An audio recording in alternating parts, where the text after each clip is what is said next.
Info capsule पर ये है RSVI न्यूज़ अपडेट्स। आइए सुनते हैं देश विदेश की प्रमुख खबरें और सबसे पहले अंतर्राष्ट्रीय खबरें। हिजबुल्लाह पर कड़ी कार्यवाही करेगा इजराइल, प्रधानमंत्री बेंजामिन नेतन्याहू ने दिया साफ संदेश। गाजा में सैन्य कार्यवाही धीमी होने के बाद इजरायली प्रधानमंत्री बेंजामिन नेतन्याहू ने कहा कि अब देश की उत्तरी सीमा पर बड़ी कार्यवाही की जाएगी। इजराइल के उत्तर में लेबनान है और उसके बड़े हिस्से पर कब्जा जमाए ईरान समर्थित सशस्त्र संगठन हिजबुल्लाह 8 अक्टूबर 2003 से इजराइल पर हमले कर रहा है। भारतवंशी सुनीता विलियम्स ने एक बार फिर रचा इतिहास, तीसरी बार अंतरिक्ष के लिए भरी उड़ान। भारतीय मूल की अंतरिक्ष यात्री सुनीता विलियम्स ने तीसरी बार अंतरिक्ष के लिए उड़ान भर ली है। वो बोइंग के CST-100 स्टारलाइनर अंतरिक्ष यान में अंतर्राष्ट्रीय अंतरिक्ष स्टेशन के लिए उड़ान भरने वाली पहली सदस्य बन गई हैं। साथ ही इस तरह के मिशन पर जाने वाली पहली महिला भी हैं।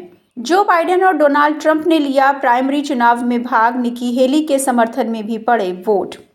अमेरिकी राष्ट्रपति जो बाइडेन और डोनाल्ड ट्रंप ने डेमोक्रेटिक और रिपब्लिकन से जुड़े प्राइमरी प्रतिस्पर्धा में भाग लिया। मैनहट्टन में कोर्ट की ओर से दोषी करार दिए जाने के बाद पहली प्राइमरी थी जिसमें ट्रंप भाग ले रहे थे। उन्होंने न्यू मैक्सिको, मोंटाना और न्यू जर्सी की प्राइमरी में भाग लिया। न्यू मैक्सिको में प्राइमरी में हुए मतदान में निकी हेली के समर्थन में भी वोट पड़े, हालांकि ये 10% से नीचे रहे। इजरायली प्रधानमंत्री नेतन्याहू ने नरेंद्र मोदी को दी चुनावी जीत की बधाई। इजरायल के प्रधानमंत्री बेंजामिन नेतन्याहू ने भारत के आम चुनाव में भाजपा पार्टी की जीत पर अपने समकक्ष नरेंद्र मोदी को बधाई दी और उम्मीद जताई कि भारत इजरायल के संबंध नई ऊंचाइयों तक छुएंगे। सभी लोकसभा क्षेत्रों के परिणामों के अनुसार भारतीय जनता पार्टी ने 543 सीटों में से 240 सीटें जीती हैं और कांग्रेस ने 99। गाजा में बाइडेन के युद्ध विराम प्रस्ताव का समर्थन करे सुरक्षा परिषद, अमेरिकी राजदूत ने मसौदा प्रस्ताव भेजा। गाजा में इजराइल और हमास के बीच युद्ध विराम की कोशिशें तेज हो गई हैं। अमेरिका ने संयुक्त राष्ट्र सुरक्षा परिषद से अनुरोध किया है कि वो गाजा में 3 चरण के स्थायी युद्ध विराम के राष्ट्रपति जो बाइडेन के प्रस्ताव का समर्थन करे। यूएन में अमेरिकी राजदूत लिंडा थॉमस ग्रीनफील्ड ने प्रस्ताव का समर्थन करने के लिए परिषद के 14 अन्य सदस्यों को एक मसौदा प्रस्ताव भेजा है। ये थी प्रमुख अंतर्राष्ट्रीय खबरें। आइए जुड़ते हैं देश के साथ और सुनते हैं राष्ट्रीय खबरें। प्रधानमंत्री नरेंद्र मोदी के शपथ ग्रहण के गवाह बन सकते हैं कई पड़ोसी देशों के नेता।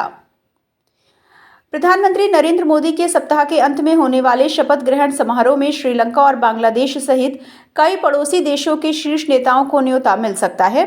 मामले से जुड़े लोगों ने बताया है कि शपथ ग्रहण समारोह में आमंत्रित किए जाने वाले विदेशी नेताओं में बांग्लादेश, श्रीलंका, भूटान, नेपाल और मॉरिशस के शीर्ष नेता शामिल हो सकते हैं। 18वीं लोकसभा में चुनकर आई 74 महिला सदस्य। 18वीं लोकसभा के लिए कुल 74 महिला सदस्य जीत कर आई हैं, जो 2019 की 78 महिला सदस्यों के मुकाबले थोड़ी कम है। सबसे ज्यादा 11 महिला सदस्य बंगाल से चुनकर आई हैं। ताजा लोकसभा चुनावों में 797 महिला प्रत्याशी मैदान में थी। इनमें भाजपा ने सर्वाधिक 69 और कांग्रेस ने 41 महिलाओं को प्रत्याशी बनाया था। फिर से लोगों के बीच जाकर उनकी समस्याएं सुनेंगे सीएम योगी। आज से शुरू हो रहा जनता दर्शन। लोकसभा चुनाव के कारण प्रदेश में लगी आचार संहिता की वजह से पिछले 2 माह से बंद चल रहा जनता दर्शन कार्यक्रम आज से फिर से शुरू होगा। मुख्यमंत्री योगी आदित्यनाथ सुबह 9 बजे से दोपहर 2 बजे तक जनता के बीच जाकर उनकी समस्याएं सुनेंगे और निराकरण के लिए अधिकारियों को तत्काल निर्देश भी देंगे। मोदी 2.0 कैबिनेट के लिए राष्ट्रपति भवन में रात्रि भोज का हुआ आयोजन। राष्ट्रपति द्रौपदी मुर्मू ने 5 जून को राष्ट्रपति भवन में प्रधानमंत्री नरेंद्र मोदी के नेतृत्व में 17वीं लोकसभा के निवर्तमान केंद्रीय मंत्रिपरिषद के लिए रात्रि भोज का आयोजन किया।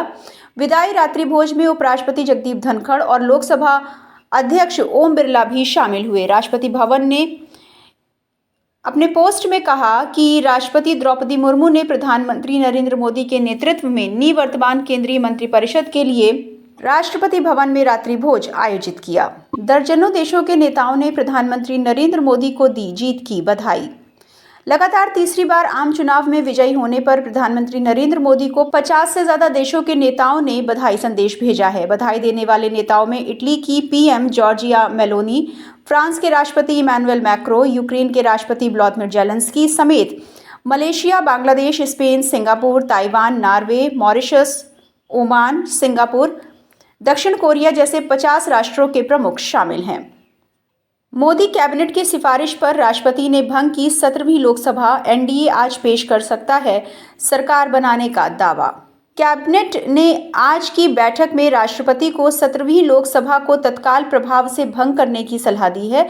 राष्ट्रपति ने कैबिनेट की सलाह स्वीकार कर ली है और 17वीं लोकसभा को भंग करने के आदेश पर हस्ताक्षर किए हैं। आइए अब जुड़ते हैं खेलों के साथ और सुनते हैं खेल जगत से जुड़ी मुख्य खबरें। ऑस्ट्रेलिया ने 15वें ओवर में छुआ 100 का आंकड़ा। आईसीसी टी20 वर्ल्ड कप 2024 का 10वां मैच ऑस्ट्रेलिया और ओमान के बीच खेला जा रहा है। ओमान ने टॉस जीतकर पहले गेंदबाजी करने का फैसला किया है। गेंदबाजों के बाद रोहित शर्मा, ऋषभ पंत की बैटिंग का धमाल। भारत ने आयरलैंड को 8 विकेट से पटका।